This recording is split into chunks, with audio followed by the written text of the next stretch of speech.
For 2 years, everyone watched the yield curve invert, the famous recession alarm. But here's the part almost nobody talks about. The inversion isn't the signal, the un-inversion is. Let me show you. This is the gap between what the 10-year Treasury pays and what the 2-year pays, going back to 1990. Normally, it's positive. Longer loans pay more because time is risk. But every so often, it flips. 2-year yields climb above 10-year yields, the line drops below zero, and the curve inverts. Watch what happens each time it does.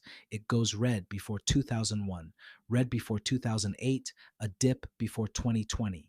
In fact, an inverted curve has preceded every US recession since the 1970s. That's why the moment it inverts, the headlines scream.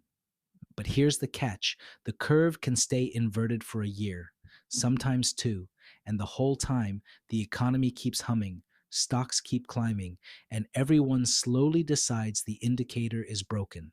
This time is different, they say. The old rules don't apply. And then the curve does something quiet. It starts to climb back towards zero. It uninverts. It re-steepens. That re-steepening, right there, is the tell. Look at the history again. In 2000, in 2007, in 2019, the recession didn't begin when the curve inverted. It began shortly after the curve started climbing back out. The alarm everyone had been waiting for had already gone silent, right before it mattered most. Why does that happen? Because the curve usually re-steepens for a bad reason. Short-term rates fall faster than long-term ones, and short-term rates fall when the market starts betting on rate cuts. And the Fed cuts rates when something is breaking. So the uninversion isn't the all clear, it's often the sound of the brakes coming off. Now look at where we are. From 2022 to 2024, the curve hit its deepest inversion in over 40 years. And then recently, it did exactly what we just described. It started re-steepening, climbing back toward the line. So does that mean a recession is coming? No. And this is where I have to be honest with you. This is a small sample, a handful of cycles. The lead times vary from months to years.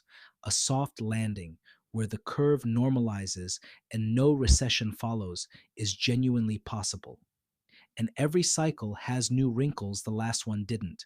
So don't treat one line on a chart as a crystal ball. Treat it as one instrument on the dashboard.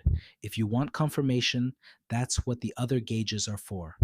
Jobless claims turning up, credit spreads widening, hiring slowing.